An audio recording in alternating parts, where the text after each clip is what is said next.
사랑과 은혜가 풍성하시고 좋으신 하나님 아버지, 오늘도 감사와 찬송과 영광을 돌려드립니다. 아버지 하나님, 우리 모든 것이 다 하나님의 은혜이요, 지금까지 아버지와 지내온 것이 다 하나님의 은혜이요, 하나님의 은혜 없이 된 것이 아무것도 없음을 우리 고백할 수 있는 귀한 시간 되게 하여 주옵소서. 말씀을 통하여 우리에게 알려주시는, 또 깨닫게 하시는 하나님의 영이 아버지 하나님 우리 안에 참되고 복되게 아버지 우리의 삶을 이끌어가게 하여 주옵시고, 아버지 하나님 주의 말씀은 살아있어 운동력이 있고 활력이 있어 좌우의 날선 예리한 검과 같아서 우리의 혼과 영과 간절과 골수가 찔러 쪼개어지겠다라고 말씀하셨듯이, 오늘 우리의 말씀이 그냥 지식으로 남는 것이 아니라 하나님 이 말씀들이 우리 안에 살아 역사되어지도록 우리의 삶 가운데 나타나지도록 임하여 주옵소서. 선생님께서 오늘도 함께 하시고 이 시간 동행하시고 이 시간 가운데 운행하실 걸 믿사옵고 이 모든 말씀 예수님의 이름으로 기도드립니다. 아멘. 우리 옆 사람과 함께 인사하겠습니다. 참 잘 오셨습니다. 예, 오늘도 큰 은혜 받으시기 바랍니다. 오늘도 하나님의 큰 은혜, 부족한 자가 섰습니다. 조시는 분 없도록 시간을 빨리 끝내야 되나 그런 마음도 있는데, 우리 하나님께 말씀 나누면서 제가 기도했던 것처럼 우리가 어떤 성경의 지식을 배우는 게 아니라 하나님의 은혜를 깨닫는 귀한 시간이 되기를 원합니다. 부족하지만 하나님께서 저를 통하여 여러분에게 하시는 말씀과 또 성경의 이야기가 있으니 하나님께서 그 은혜 속에 또 오늘도 큰 은혜 되시기를 주님의 이름으로 축원을 드립니다. PP를 어떻게 이렇게 봐야 되겠죠? 우리 책 제목에 보면 우리 보통 오늘 아까 소개하실 때도 사무엘 하, 물론 내용은 사무엘 하인데 오늘 책에도 보면 사무엘 상하 2라고 나와 있어요. 저도 처음에 왜 이렇게 상하 2라고 나왔을까? 전 시간에 아마 권호성 목사님의 전달에 상하 1을 하셨고 오늘이 상하 2입니다. 근데 그렇게 기록한 이유가 있습니다. 원래 사무엘서는 원래 한 권이었습니다. 히브리어로는 한 권의 책이었습니다. 물론 지금 이게 상하로 나눴다 해서 두 권이 아니라, 지금은 이제 우리 성경에는 두 권처럼 상하로 나눠져 있지만 원래는 한 권의 책이었다라는 거. 그런데 이게 헬라어로 번역이 되면서 여러 가지 분량이나 이런 걸 따지고 내용을 좀 분리하다 보니까 상하로 나뉘어져 있는 것입니다. 그래서 번역학자들이 이 두 권의 책을 지금 이제 우리는 사무엘 상하로 나눠져 있는데 원래는 열왕기 1, 그 다음에 열왕기 2, 그리고 열왕기 상하를 그리고 열왕기 3, 열왕기 4 해가지고 그러니까 왕들의 이야기인 거죠. 사무엘 하가 사무엘 상부터 시작해서 사사기 마지막 사사였던 사무엘을 끝으로 사울 왕에 등극하고 그 다음에 다윗, 그 다음에 이야기 열왕들의 이야기가 이제 열왕기 상한데 바로 열왕기 1, 2, 3, 4 해서 사실은 역사적으로는 그렇게 기록되어 있는 겁니다. 그런데 이제 사무엘 상하가 한 권의 책이었다라는 것. 그게 왜 중요하냐면 이제 사무엘 상과 하가 나뉘어지는 이야기가 아니라 하나의 맥락 속에서 그 이야기가 이루어지기 때문에 그것을 이해를 해야 된다는 거예요. 사무엘 상은 이런 내용이고 사무엘의 이야기와 사울 왕의 이야기, 또 오늘 볼 사무엘 하의 이야기는 다윗의 이야기, 이렇게 구분하는 게 아니라 원래는 한 책으로서 이 한 책으로서의 전달하고자 하는, 저자의 전달하고자 하는 하나님께서 우리에게 주고자 하는 분명한 뜻이 있다라는 사실이지요. 그래서 사무엘서라는 거는 어디다 해야 되죠?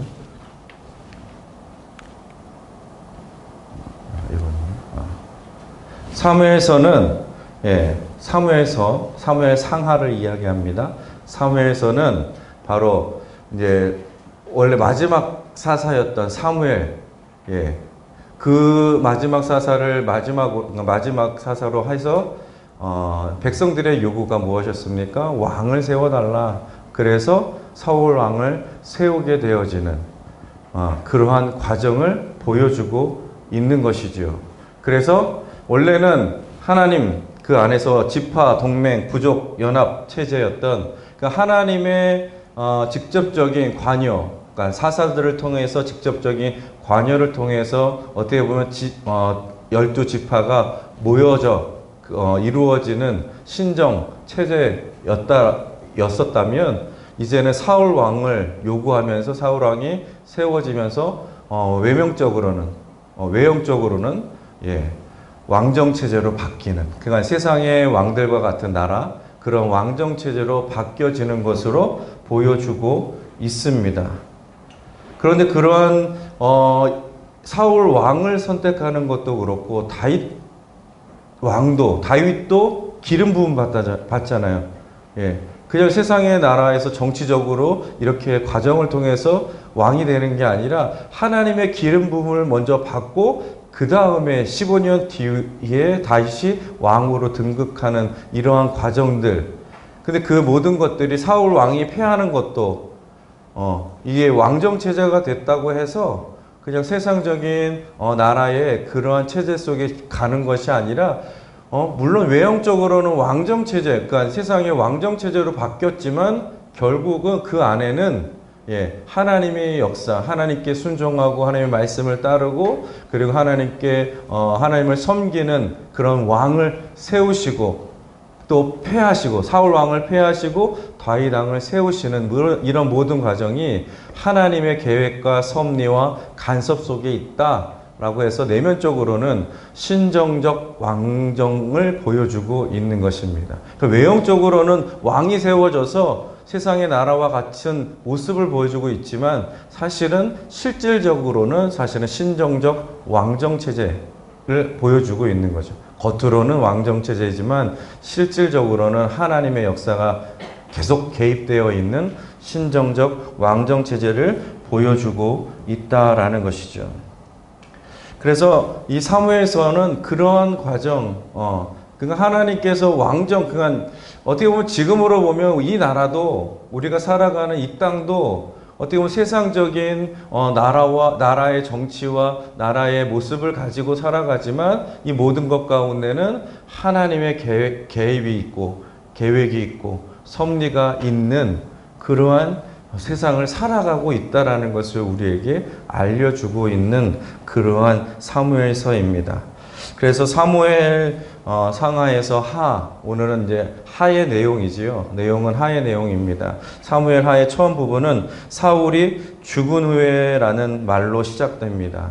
그러니까 이것이 기점이 되는 거예요. 그냥 사무엘 상하를 나눴던, 그러니까 이거 헬라어로 번역하면서 상하로 나눴던 기점이 무엇이냐? 바로 그 전에는 마지막 사사였던 사무엘과 사울 왕의 이야기였다면 이제는 사무엘 하의 이야기는 바로 다윗 왕의 이야기를 말하고 있습니다. 그러니까 사울 왕의 시대가 다 저물었고 다윗 왕의 시대가 시작되었음을 알려주는 것이 바로 사무엘 하의 이야기입니다.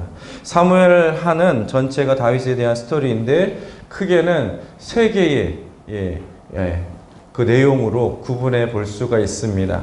첫 번째로는 다윗 1장부터 6장은 다윗 왕의 등극, 그러니까 다윗 왕이 어떻게 왕이 되었는가라는 것이고 7장은 바로 다윗이 바로 하나님의 성전을 건축하기를 원하는데 하나님께서 다윗 왕에게 주셨던 언약에 대해서 말씀하고 있고 8장부터 24장은 다윗의 실패, 다윗의 죄. 그러니까 하나님께서 왕을 세우고 또 그 안에서 성전을 짓기 원하는 그런 마음도 있어서 어떤 하나님이 언약까지 하시는데 바로 그 평안한 나라에서 어떻게 보면 전성기를 누렸던 이 다윗이 근데 그것이 더 잘 되는 게 아니라 더 형통하고 정말 좋은 모습이 아니라 점점점 쇠퇴해 가고 실패의 과정들을 8장부터 기록해 놓고 있습니다.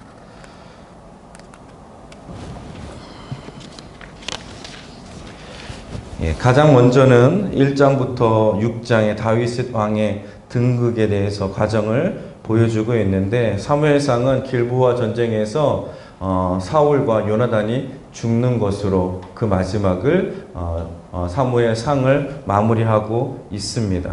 그래서 사울 왕이 죽은 후 다윗은 어떻게 되었느냐라는 것이 시작인 거죠. 다윗이 바로 헤브론, 유다 지역에 있는 헤브론에 가서 거기서 왕이 되어집니다. 예, 왕으로서 추대되어지는 거죠. 그때가 바로 BC 1010년 정도 경이고, 다윗이 사무엘로부터 기름 받은 지 한 15년 되는 그때를 이야기하고 있습니다. 그런데 이때는 왕이 되기는 했는데 우리가 알고 있는 전체 이스라엘의 왕은 아니었습니다. 왜 그러냐면 그 이스라엘의 전체를 통치하는 왕으로 다윗이 처음부터 등극한 것이 아니라, 처음에는 이스보셋을 중심으로, 사울 왕의 넷째 아들이었던 이스보셋을 중심으로 아브넬이라는 그때 사울의 군대 장관이 이 이스보셋을 처음에는 5년 동안은 혼란기였습니다. 그러니까 사울 왕이 죽고 혼란기를 겪고 있었던 차에 다윗은 유다 지역, 유다 지파를 중심으로 왕이 됐고, 나머지 11개 지파는 계속 혼란 속에, 아브넬 장관이 혼란 속에서 어떻게 보면 이끌어가고 있었던 중에 사울 왕의 넷째 아들이었던 이스보셋을 어떻게 보면 꼭두각시로 왕으로 내세워서, 바로 그 실질적인 리더는 아브넬 장관이고, 그리고 그 꼭두각시로 이스보셋을 내세워서 바로 나라를 세우게 되어집니다. 총 기간은 한 7년의 기간을 갖습니다. 5년 공백기 이스보셋을 세우고 2년의 왕의 그 과정을 겪고, 그런데 다윗은 헤브론을 중심으로 유다 한 지파만을 가지고 왕이 되었습니다. 그렇게 될 수 있었던 것은, 그때 당시에 이제 블레셋과의 전쟁을 통해서 이스라엘은 블레셋의 속국이 되어 있어요. 종속국이 되어 있었던 것이죠. 그 나라의 지배를 받고 있었습니다. 그런데 그 중앙의 힘이 점점 약해지자 이스라엘을 제한적으로 스스로 다스릴 수 있는 자치구역을 만들었는데, 그 자치구역이 바로 다윗이 그 헤브론에 가서 유다 지파를 다스리는 왕이 된 것이죠. 그래서 다윗 왕의 시작은 바로 12지파 중에서 딱 한 지파, 유다 지파였습니다. 그리고 나머지 이스보셋을 중심으로 그 중심에 아브넬 장관이 중심으로 한 11개 지파, 북이스라엘로 표현되죠.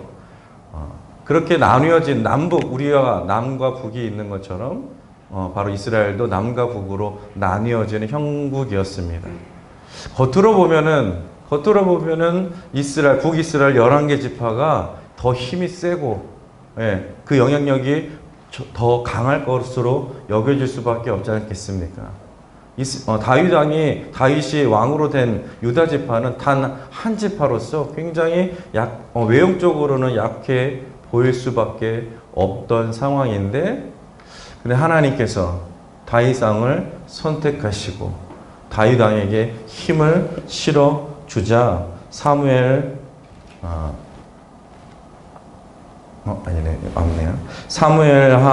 3장 1절에 보면, 사울의 집과 다윗의 집 사이의 전쟁이 오래매 다윗은 점점 강하여 가고 사울의 집은 점점 약하여 가니라.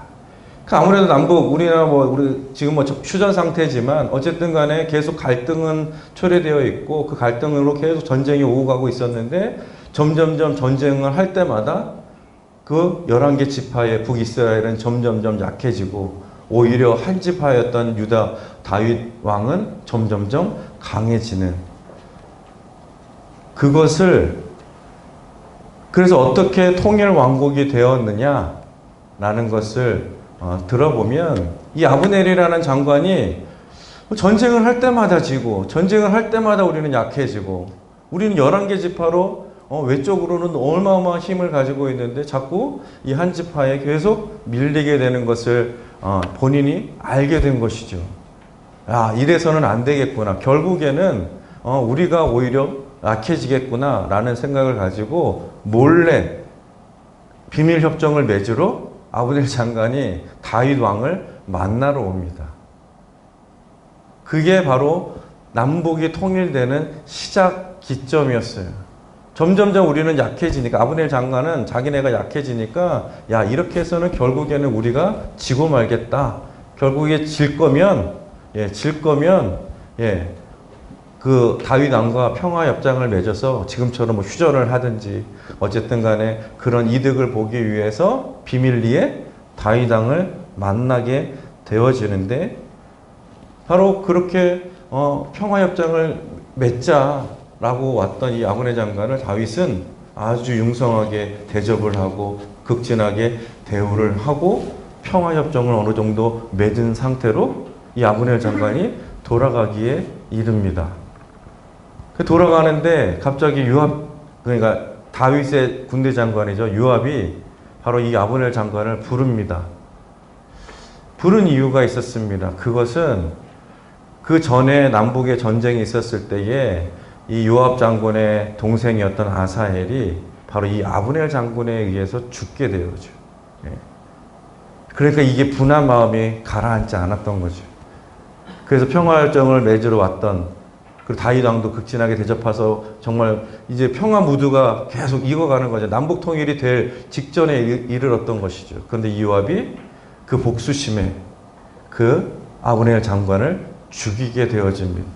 또 하나의 이유는 무엇이냐면, 만약에 통일이 됐었을 때에 군대 장관을 세워야 되는데, 어떻게 보면 전체 통일된 나라의 군대 장관을 세워야 되는데, 그러면 누가 서겠습니까? 어쨌든 적군에 와서 평화협정을 맺었던 아브넬 장관이 더 우세할 수밖에 없었기 때문에, 바로 동생의 복수심과 어떤 자기 자리를 차지하기 위한 생각 때문에 결국 아브넬 장관을 암살하게 되어지죠. 죽이게 되어집니다.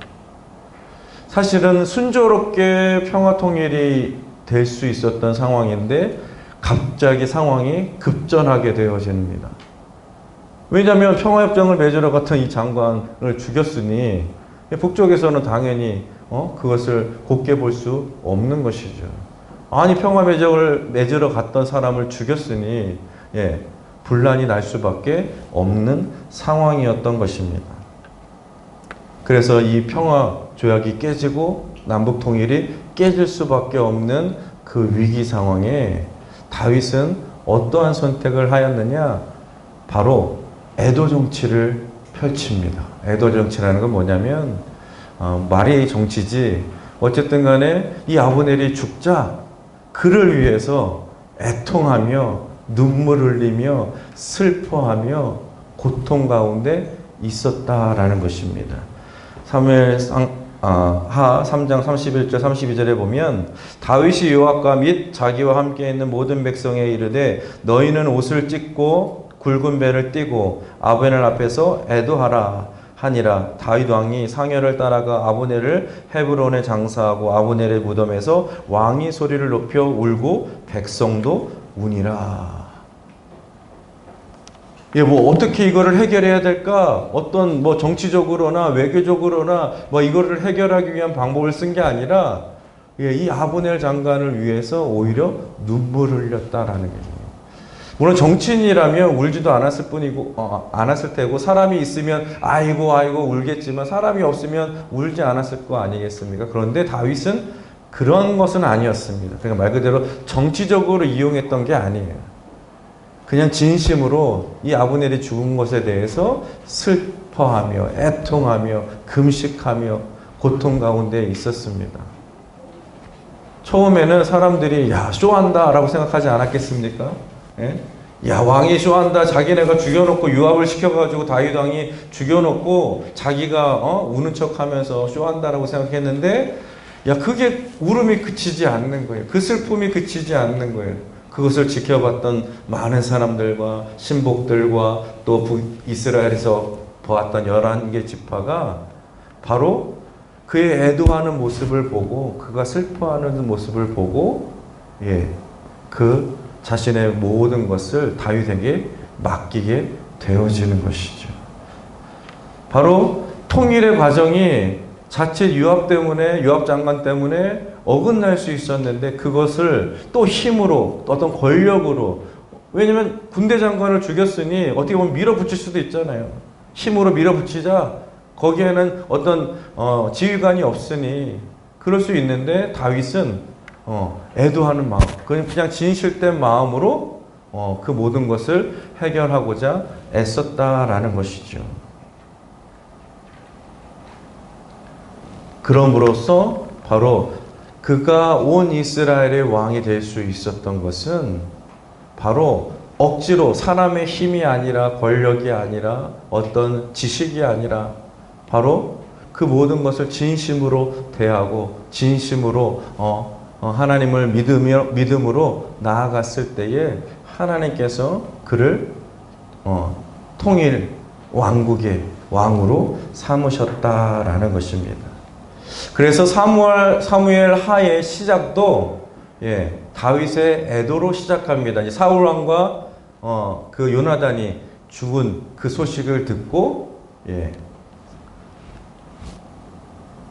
그 소식을 듣고 그 반응이, 그 다윗의 반응이 이러했습니다. 이에 다윗이 자기 옷을 잡아 찢음에 함께 있는 모든 사람도 그리하고 사울도 그의 아들 요나단과 야훼 백성과 이스라엘 족속이 칼의 죽음으로 말미암아 저녁 때까지 슬퍼하며 울며 금식하니라.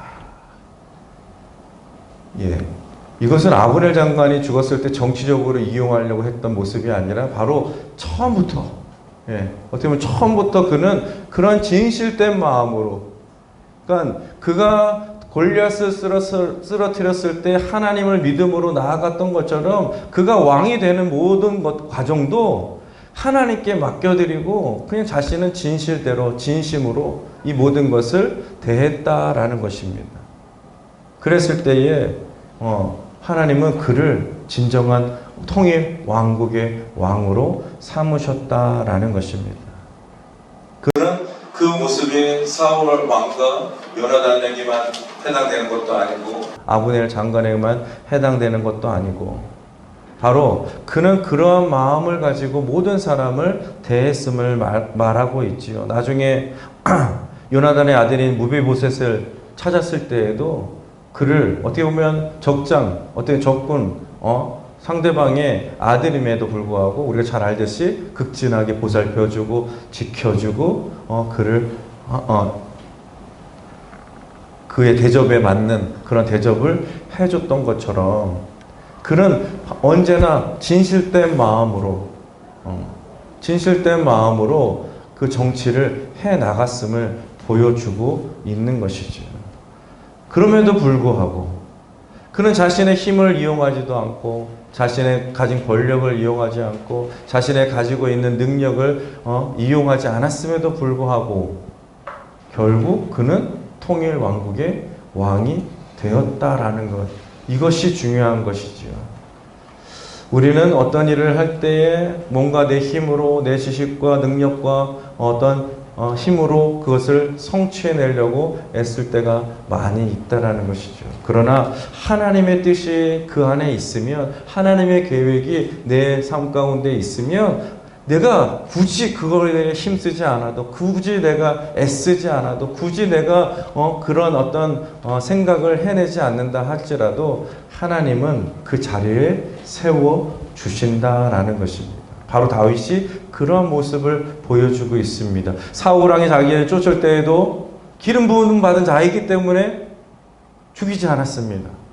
또한 사울 왕을 그 전쟁터에서 어쩔 수 없는 상황 속에서 아말렉 사람이 사울 왕을 죽이게 되었을 때에 이 아말렉 사람이 자신의 어떤 그런 공로를 세우기 위해서 다윗 왕이 찾아왔을 때 오히려 이 다윗은 기름 부음 받은 자를 죽였다고 해서 오히려 그 아말렉 사람을 죽이게 되어지죠. 바로 이 모든 것들은 내가 스스로 왕이 되겠다라고 해서 이 왕을 찬탈하기 위한 우리나라 역사, 조선이나 고려나 거기는 계속 싸우고 그걸 차지하기 위해서 하는 모습들이 역사적인 걸 알고 계시잖아요. 그런데 다윗 왕은 내가 왕이 되기 위해서 내가 왕이 되기 위해서 내 힘과 능력과 사람들을 이용하고 정치적으로 뭔가를 꿰낸 것이 아님에도 불구하고 바로 하나님께서 그를 세우셨음을 말하고 있습니다. 그래서 그의 왕이 된 것은 물론 7년 후에 통일 왕국의 왕이 되었지만 그의 나이 30세, 30세의 왕, 헤브론의 왕이 되었을 때, 그러니까 남유다의 왕이 되었을 때가 30세입니다. 그리고 나서 7년 6개월 동안 남유다와 이제 분리되어 있다가 바로 결국엔 통일 왕국이 돼서 그 이후에 33년, 그래서 총 40년의 왕으로서의 지위를 가졌던 자가 바로 다윗이었습니다. 그래서 4절 5절에 보면 다윗이 나이가 30세에 왕위에 올라 40년 동안 다스렸으니 헤브론에서 7년 6개월 동안 유다를 다스렸고 예루살렘에서 33년 동안 온 이스라엘과 유다를 다스렸더라.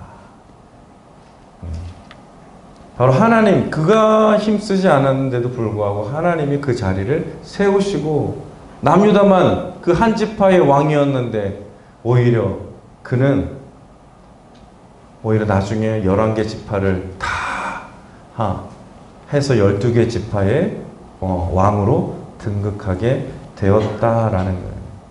바로 이 모든 것들이 하나님이 세우시고 하나님이 높이시니까 그가 뭘 애쓰고 수고하지 않아도 자신의 머리를 짜내어지지 않아도 그는 하나님께서 세우시고 높이시는 왕이 되었다라는 다윗의 등극의 이야기입니다. 그래서 그는 통일 왕국이 되었을 때에 가장 먼저 하려고 했던 게 무엇입니까? 바로 언약궤를 가져오는 것이었습니다. 엘리세상 때의 아벳 전투에서 블레셋에게 빼앗겼던 그 언약궤가 70년 동안 기한 여야림의 아비나답 집에 방치되어 있었습니다. 모시고 있었다고 하지만 어쨌든 방치되고 나라로서 보면 사울왕도 방치하고 있었던 것이죠.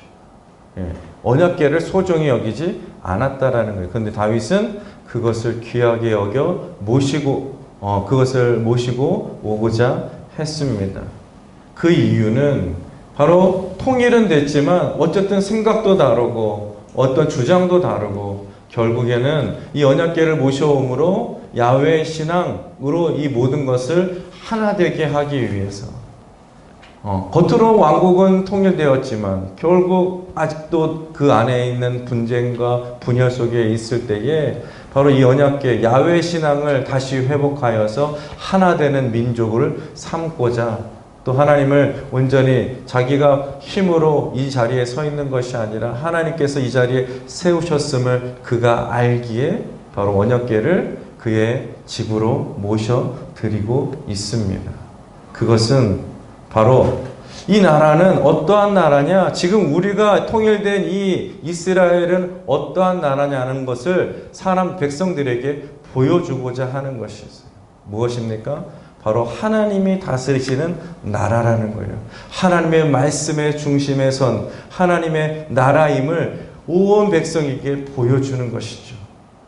본인이 등극한 모든 과정도 그렇고 바로 언약궤를 모심으로 우리는 이 하나님을 모시고 살아야 된다는 거예요. 우리가 하나님의 말씀대로 살아야 됨을 겉의 모습, 처음에 말씀드렸지 겉의 모습은 왕정 체제이지만 그냥 왕의 나라인 것 같지만 그렇지 않다라는 거예요.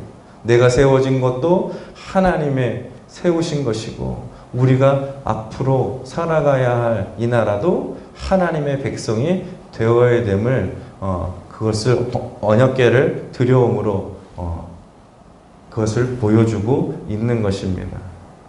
이러한 모습은 그가 헤브론에서 왕으로 등극하는 즉위식에서 볼 수가 있습니다. 역대상 11장 3절에 보면 이에 이스라엘의 모든 장로가 헤브론에 있는 왕에게로 나아가니 헤브론에서 다윗이 그들과 야훼 앞에 언약을 맺으매 그들이 다윗에게 기름을 부어 이스라엘 왕으로 삼으니 야훼께서 사무엘을 통하여 전하신 말씀대로 되었더라.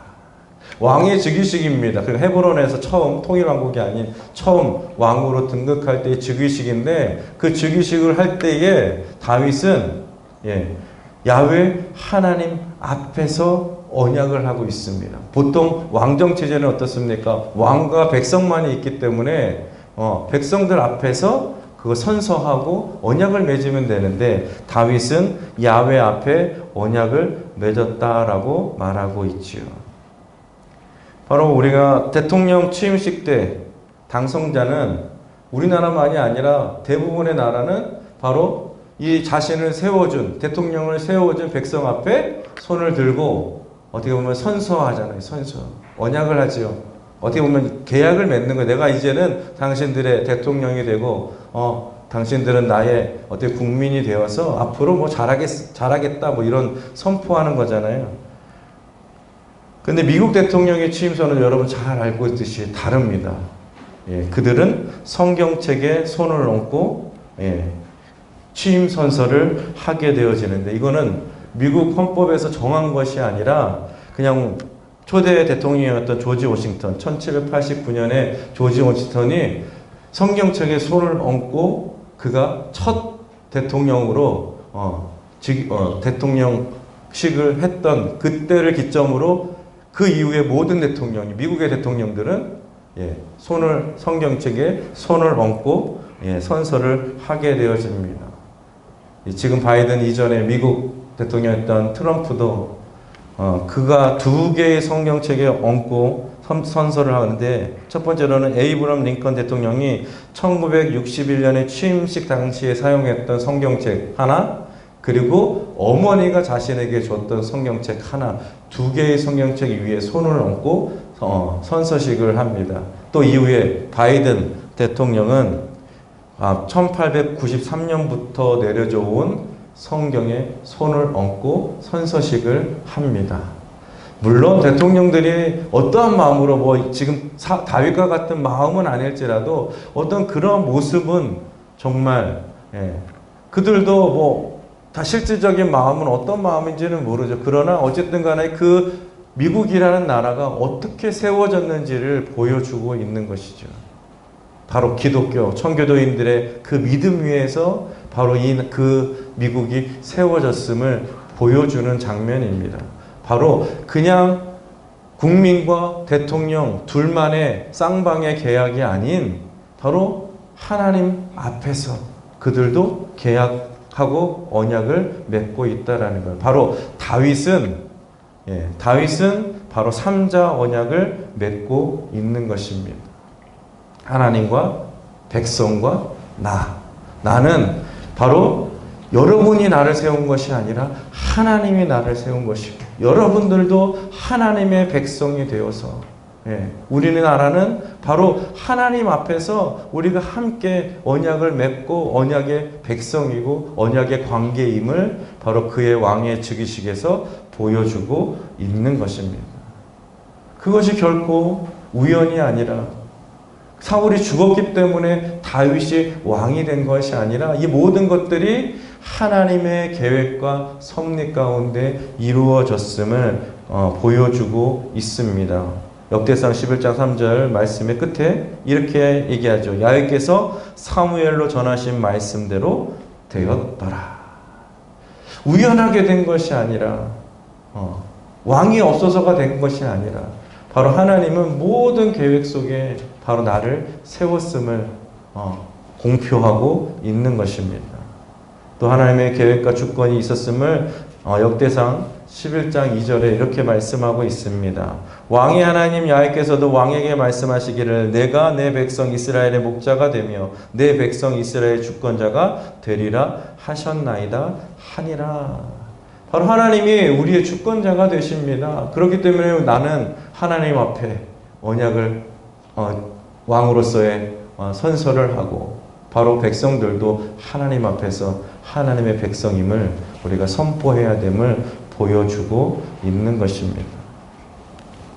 바로 다윗이 왕이 되어지는 모든 과정들, 그것은 바로 하나님께서 다윗을 세우시는 과정, 하나님께서 세우셨다라는 것이죠. 바로 그의 죽이시기든 그가 기름 부음 받은 자를 죽이지 않았던 모든 일들이든 그가 아브넬을 향하여서 정치적으로 어떤 계략을 짜고 방법을 쓴 게 아니라 정말 진심으로 그의 죽음을 애도했던 모든 가정들이 바로 하나님의 계획과 주권하신 하나님을 믿음으로 하나님이 나에게 왕으로 다윗을 세우셨음을 보여주는 다윗 왕의 등극의 이야기입니다. 두 번째로는 이제는 다윗이 나라가 평안해지고 통일 왕국의 왕이 되어지고 나라가 평안해지고 또 그 주변의 나라를 정복하면서 최대의 전성기를 누리게 되었을 때에 그의 마음에 하나님의 성전을 짓고 싶다라는 그러한 마음을 정말 하나님 보시기에는 기특한 마음을 갖게 되었지요. 그러나 하나님은 다윗이 하나님을 위해 집을 짓는 것. 그러니까 다윗이 성전을 짓겠다라는 건 뭐예요? 내가 하나님을 위해서 이 성전을 짓겠습니다라는 의도를 물론 기특하지만 그런 의도를 갖고 있잖아요. 근데 하나님은 뭐라고 말씀하시냐면 하나님은 다윗을 내가 너를 위해서 집을 지어주겠다라는 거예요. 그러니까 미뤘죠. 다윗이 성전 짓는 것을 못하게 하셨습니다. 그리고 나서 다윗에게 오히려 내가 너의 집을 굳건하게 세워주겠다라고 오히려 언약을 하고 계시고 있습니다. 바로 하나님께서 다윗에게 언약하시는 약속을 맺고 있습니다. 이것이 바로 사무엘서의 하이라이트입니다. 그러니까 지금 다윗이 왕으로 등극하는 모든 과정들, 다윗이 하나님과의 이 언약을 맺는 모든 일들, 그 이후부터의 모든 이스라엘의 역사, 지금까지 바로 하나님이 그 중심에 서 있고 하나님이 우리를 위해서 은혜를 베푸시고 우리에게 축복하시고 우리에게 은혜를 부어 주신다라는 것. 우리는 뭔가 우리가 애쓰고 수고함으로 신앙을 가지고 그러한 수고를 통해 하나님의 은혜와 축복을 얻는다라고 생각할 수 있는데 그렇지 않다라는 거예요. 하나님은 언제나 다윗이 하나님의 성전을 짓겠다라고 함에도 불구하고 하나님은 오히려 다윗의 집에 축복하시고 언약해 주심을 보고 말씀하고 있습니다. 그래서 사무엘하 7장 16절 말씀에 내 집과 내 나라가 내 앞에서 영원히 보존되고 내 왕위가 영원히 경고하리라 하셨다 하라. 이것이 하나님의 약속입니다. 하나님의 백성, 하나님의 택한 자녀들 내게 주시는 약속의 말씀인 것이죠. 이 말씀을 우리가 붙들고 이 말씀 속에 바로 이스라엘에게 주셨던 그 메시지가 바로 이 언약 속에 담겨져 있는 것이죠. 하나님께 순종하고 하나님을 의지하고 하나님을 경외하는 자에게 하나님께서 그 집을 보존하게 하시며 영원토록 하시겠다라는 약속. 바로 이 다윗의 언약은 하나님의 비조건적 언약입니다. 다윗이 뭔가를 했기 때문에 주어지는 언약이 아니라는 거예요. 또한 영원한 다윗 왕조의 약속입니다. 내가 나에게 충성했고 내가 너를 택하였으니 내가 영원토록 너와 내 집, 너의 가문과 앞으로의 모든 민족을 하나님께서 보존해 주시겠다라고 약속하시는 말씀이라는 것이죠. 영원토록 보존해 주시는 말씀. 그러면 다윗의 후손은 누구이겠습니까? 다윗의 후손은 누가 이었죠? 솔로몬입니까? 그러나 다윗의 집은 바로 예수 그리스도로 완성되어지고 예수 그리스도로 인하여서 영원히 보존되어짐을. 바로 하나님은 바로 이미 다윗을 통하여 다윗을 세우시고 다윗을 왕으로 삼으시고 그 집과 그 가문을 통하여서 이미 이 땅에 구원을 계획하고 계시고 그 나라를 영원토록 만들 그러한 어떻게 보면 자손이라고 할 수도 있겠지만 그 혈통에서 났으니까 바로 예수 그리스도를 통해서 완성해 가셨다라는 것이죠. 이제는 세 번째 8장에서 24장은 다윗의 실패에 대해서 기록되어 있습니다. 어떻게 보면 굉장히 많은 분량의 다윗의 실패에 대해서 나오고 있어요. 1장부터 7장까지 24장 중에서 1장부터 7장까지는 다윗의 어떻게 보면 전성기와 다윗의 어떤 은혜의 시간들, 이 은혜의 상황들 이런 걸 보여주는데 8장부터 오히려 24장까지는 다윗이 몰락해가는 모습들을 보여줍니다. 바로 밧세바 여인을 아내를 간음하는 것, 우리아의 아내를 간음했던 일, 그리고 그것을 숨기기 위해서 살인을 교사했던 일들. 바로 그 죄로 말미암아 그 다윗의 가정에는, 다윗의 그 생애에는 굉장한 어려움과 그 대가가 따르기 시작하지요. 재화가 끊이지 않게 되어집니다. 바로 이 다윗 왕에게 밧세바 여인의 아들이 죽음을 당합니다. 또 다윗의 아들 암논은 이복 누이를 강간하게 되어지지요. 부모로서, 아버지로서는 얼마나 애통할 일이겠습니까? 또한 그 누이의 오빠였던 압살롬은 바로 암논을 살해하게 되어지지요. 바로 자녀가 자녀를 살해하는 일이 생기는 거예요. 다윗으로는 얼마나 고통스러운 일이겠습니까? 또한 압살롬은 오히려 더 나아가 다윗을 반역하고 다윗을 내쫓게 되어지고, 또 백주데낫의 다윗의 후궁이었던 어머니 같은 사이잖아요. 그 어머니 같은 사이를 간음하게 되어지고, 얼마나 다윗은 정말 창피하고 얼마나 괴로운 일들을 당했는지 모릅니다. 또한 본인도, 그리고 결국에는 그 장남이었던 압살롬은 죽게 되어지고, 또한 다윗도 마지막에는 인구 조사를 통해서 큰 죄를 범하게 되어집니다.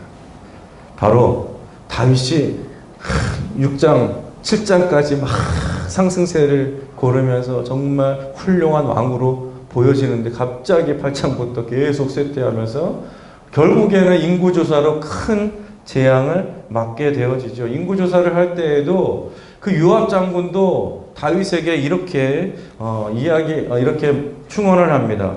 요압이 왕께 아뢰되 이 백성이 얼마든지 왕의 하나님 야훼께서 100배나 더하게 하사 내 주 왕의 눈으로 보게 하시기를 원하나이다. 그런데 내 주 왕은 어찌하여 이런 일을 기뻐하시나이까 하되.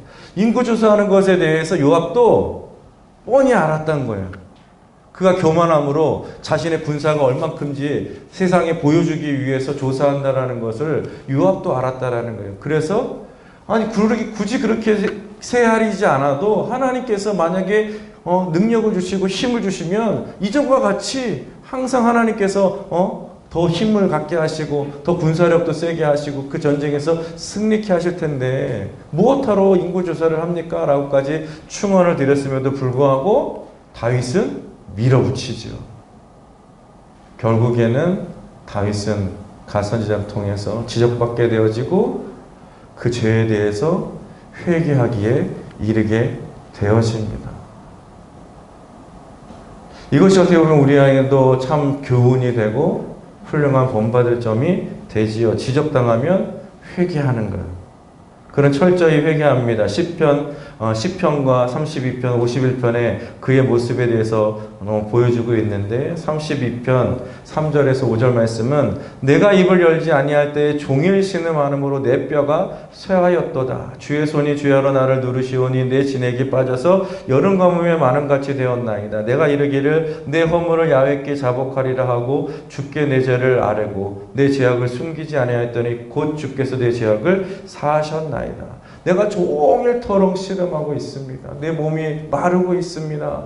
그렇게 회개하는 심령을 가지고 주님께 부르짖고 있다라는 것입니다. 51편 1절과 3절 말씀에는 하나님이여 주의 인자를 따라 내게 은혜를 베푸시며 주의 많은 긍휼을 따라 내 죄악을 지워주소서. 나의 죄악을 맑게 씻으시며 나의 죄를 깨끗이 제하소서. 무릇 나는 내 죄가를 아오니 내 죄가 항상 내 앞에 있나이다. 내 죄가 항상 내 앞에 있다니 그게 얼마나 불안한 일입니까? 얼마나 괴로운 일입니까? 회개를 해도 그 죄가 내 앞에 있는 거예요. 회개를 또 했는데 그 죄가 여전히 내 앞에 나를 괴롭게 하고 내 심령을 찌르고 그 고통 가운데 있음을 그는 고백하고 있는 것입니다. 하나님은 그의 회개를 받으셨습니다. 그리고 나서 그에게 회복하게 하셨지만 그 대가는 톡톡히 치를 수밖에 없었지요. 바로 그에게 세 가지, 저 1년이 아니고 7년입니다. 7년. 우리 어제 딸이 밤새도록 지금 PPT 만들어줬는데 7년. 그러니까 세 가지, 하나님이 그에게 세 가지의 재앙에 대해서 말씀하셨어요. 7년 기근이 그 나라 가운데 있게 할 거냐, 아니면 3개월 동안 원수들에게 어떻게 보면 전쟁 가운데 쫓기고 다닐 거냐, 뭐 이런 제안이죠. 아니면 3일 동안 전염병을 돌게 할 거냐. 여러분 뭘 선택하시겠습니까? 네? 그냥 누가 봐도 그렇게 3일이 짧으니까. 그쵸? 다윗도 아마 그런 생각을 하지 않았을까. 7년 동안 기근이 드는 게 얼마나 힘듭니까? 또 3개월 동안 3개월이지만 그 쫓김 당하는 게 얼마나 그 몸소 체험했잖아요. 사울 왕으로부터 쫓김 당하는 그 상황을 몸소 체험했잖아요. 그랬으니까 3일, 야 그래 3일만 버티면 되겠다 라고 생각했을지도 모르겠어요. 저 같아도 3일을 선택했을 겁니다. 그런데 그 결과는 아주 엄청났습니다. 3일 동안 7만 명의 사람이 죽었다는 거예요. 7만 명이. 그 백성의 7만 명의 사람이 3일의 전염병 때문에 죽어갔다라는 것이죠. 바로 그 다윗이 교만하여서 죄를 지었던 그 결과가 어떻게 보면 왕의 그 죄 때문에 많은 7만 명의 사람들이 죽어갔다라는 죄의 결과가 있다라는 사실. 그래서 우리가 죄에 대해서 무서움을 가져야 됩니다. 죄 짓는 것에 대해서 우리가 경각심을 더 가져야 되는 이유가 여기에 있다라는 것. 죄의 결과가 반드시 따르잖아요. 그가 우리아의 아내를 범했던 것, 그리고 그 살인교사했던 것, 그 결과로 막 그 가정이 정말 완전히 풍지박살 난 거잖아요. 형제가 형제를 죽이고 형제가 간음하고, 그 부모로서는 얼마나 가슴 아픈 일입니까? 그런 일을 겪을 수밖에 없었고 결국 인구조사를 통해서 이러한 재앙을 받을 수밖에 없었다라는 것. 그러나 하나님은 은혜의 하나님으로 회개하는 자에게 은혜를 베풀어 주십니다. 바로 그 밧세바 때문에 이 모든 죄의 시작이 되었는데 오히려 그 밧세바에게 솔로몬이라는 훌륭한 자손이 태어났고 그 자손으로 인해서 다윗의 혈통이 이어지고 있다라는 사실. 또한 그 3일의 전염병 도는 가운데 아라우나 타작 마당에서 번제를 드리게 되는데 그 번제단을 그곳을 땅을 사게 하셔서 그곳에 예루살렘 성전을 예비하는 땅이 되게 하셨다라는 거예요. 그러니까 그는 그때는 몰랐겠죠. 그 마당을 사는 이유를 몰랐겠지만 후대에 보니까 그 땅이 예루살렘의 성전의 터가 되게 하셨다라는 거예요. 오히려 죄의 결과, 그러나 그곳에 예배를 드리는 그곳에 하나님의 은혜의 성전이 세워졌다라는 거예요. 바로 이것이 하나님의 은혜라는 것이죠. 다윗은 우리에게 그러한 본을 보여주는, 우리가 아는 다윗은 어떠한 다윗입니까? 바로 어떻게 보면 죄를 지었지만 회개했던, 그래서 하나님의 마음에 합한 자였고 하나님께 칭찬받는 자였고 이 성경에 수많은 시편과 성경에 기록되어 있는 위대한 왕으로 여겨져 있습니다. 근데 저는 이 모습을 보면서 유념해야 될 부분들이 있다라고 생각합니다. 그것은 바로 회개에 대한 부분이에요. 예. 우리가 다윗만 생각하면 이게 하나님의 은혜를 우리가 더 생각하고, 야, 하나님의 은혜가 이만큼 크구나. 이런 죄를 지었음에도 불구하고 회개하는 자를 받아주시고 그 자에게 은혜를 더해 주시고 또 축복해 주시는 하나님의 은혜를 생각해야 되는데, 우리는 어떻게 생각하냐면 다윗의 행동에 대해서 생각하게 되어져. 다윗. 야, 다윗 훌륭한 왕이구나. 야, 이렇게 죄가 있었는데 회개하면 하나님이 다 용서해 주시는구나. 또 나를 축복해 주시는구나. 그 죄의 대가는 생각도 안 합니다. 그냥 축복해 주시는구나. 그것만 생각하다 보니까 회개에 대해서 깊이 생각하지 않는다는, 죄에 대해서 깊이 생각하지 않고 회개에 대해서 깊이 생각하지 않는다라는 거예요. 그냥 회개하면 하나님이 용서해 주시니까.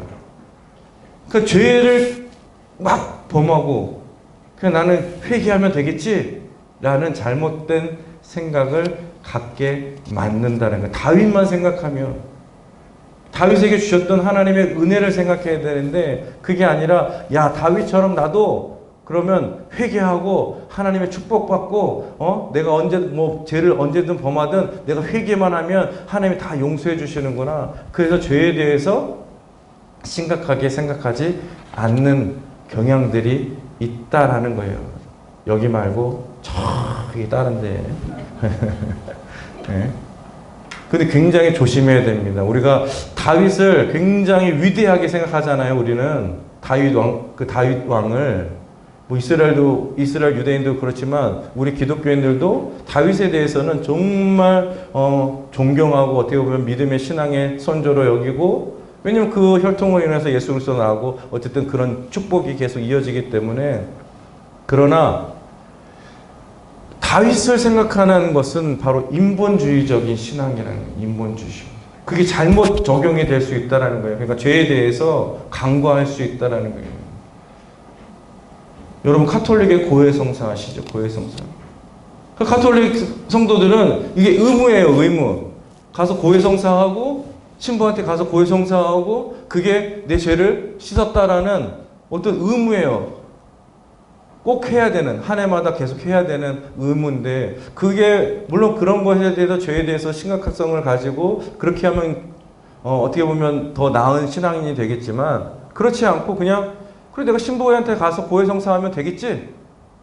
내가 여기서 막 죄를 지어도 그냥 고해성사하고 또 다시 또 죄를 짓고, 그러한 잘못된 방향으로 갈 수 있다라는 거예요. 그래서 영화나 드라마에 우리 기독교인들이 그렇게 비칠 때가 많이 있어요. 지금 영화는 많이 안 나오는 것 같지만, 옛날 영화에 보면, 왜? 옛날에 투캅스 영화 아시죠? 이게 다 어르신들이니까. 거기에 보면 안성기가 막 도둑질하고 막 뇌물 받고 막 하는데 교회 가서 어떻게 합니까? 할렐루야, 아멘, 제재를 용서하여 주옵소서. 그게 굉장히 우스꽝스러운 거지만 세상 사람들이 보는 기독교인들의 모습이에요. 야, 너희들은 뭐 밖에서는 죄를 다 짓고 나가서 뭐 교회 가가지고 회개만 하면 다냐? 뭐 이런 모습을 비춰주는, 어떻게 보면 이제 그런 좀 반기독교적인 모습을 보여주는 거죠. 근데 그게 세상 사람들이 잘못 보는 것도 많지만 사실 우리는 자성적으로 우리 기독교인들은 좀 그런 부분들을 심각하게 생각해야 되는, 우리도 그렇게 아무렇지도 않게 생각할 때가 많은 거예요. 뭐 그 영화에 나오는 그런 사람과 같지는 않지만 나도 모르게 그냥 죄에 대해서 심각하게 생각하지 않고 그냥 죄 짓고 내일 가서 예배 드리는데 회개하고 그럼 다 사함받고 그런 모습을 보일 수도 있다라는 사실이죠. 그래서 주의해야 된다는 거예요. 제가 가장 심각했던 영화는 밀양이라는 영화에 보신 분이 계십니까? 밀양이라는 영화의 전도연이 그렇습니다. 거기에 굉장히 막 정말 각인될 정도로 나왔던 장면이 뭐냐면, 남편을 잊고 남편의 고향인 밀양으로 간 거예요. 아들을 데리고. 근데 그 아들 그곳에서 아들이 유괴당하고 거기서 유괴범이 그 아들을 죽입니다. 그래서 그 고통에 몸부림치고 있는 모습이 나오는데 교인들이 와가지고 가서 신앙생활하고 하면서 전도연이 큰 맘 먹고 내가 그래 하나님 나를 용서하신 것처럼 나도 가서 그 사람을 용서해야겠다고 해서 교도소를 찾아가요. 유괴범을. 내가 당신을 용서하겠습니다 했더니 이 유괴 보면 나는 이미 용서받았습니다. 나 네가 교도소에 와서 신앙을 갖게 됐고 여기서 하나님께 내가 회개하고 내가 용서받았더니 내가 정말 마음이 편안합니다. 이렇게 얘기하는 거예요. 그러니까 그 얘기를 들었던 전도연이 막 우라통이 터지고 막 하는 거죠. 근데 그 모습이 바로 이런 모습인 거예요. 우리가 죄에 대해서 심각하게 생각하지 않고 그냥 쉽게 생각해서 넘어가는 부분들이 참 많이 있다라는 거죠. 근데 그 모습들이 우리가 다윗을 생각할 때 그런 모습들이 드러난다라는 거예요. 그래서 오늘 성경에 오늘 이 리딩 지저스의 결론을 우리 책에서 보겠습니다. 제가 일부러 PPT로 안 만들었습니다. 책에 그거를 잘 말씀해 주고 있습니다.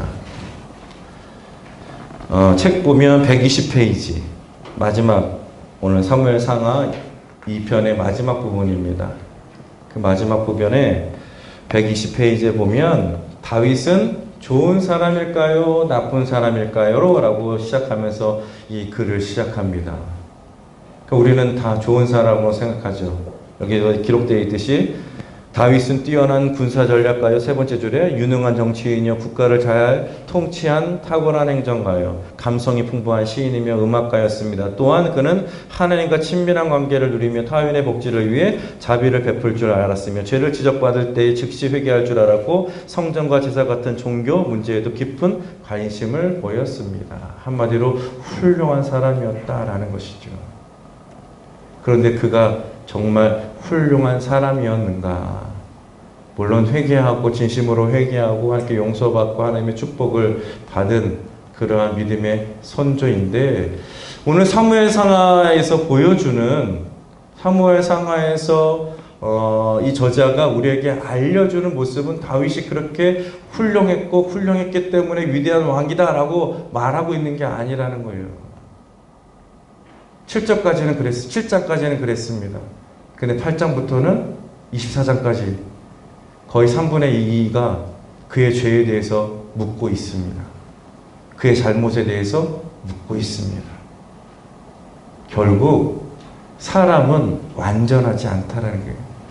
우리가 그렇게 위대한 왕으로 생각하고 있는 다윗은 사실은 그렇게 큰 믿음을 가진 본받아야 될 완전한 왕이 아니라는 것이죠. 결국 우리는 누구를 바라봐야 되는가? 121장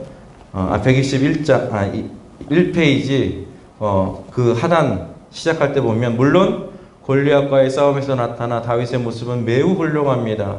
이스라엘의 소망이 될 만한 진정한 왕의 모습이었습니다. 그러나 출발은 좋았으나 결국 다윗은 자신의 권력을 남용한 왕이었으며 이스라엘의 진정한 소망이 아니었습니다. 이스라엘의 진정한 소망은 오직 종으로 오신 왕, 다른 이들을 위해 자기 삶을 전부를 내어주시고 십자가에서 죽기까지 자신을 비우시고 우리를 그의 백성이 되게 하신 바로 그분입니다.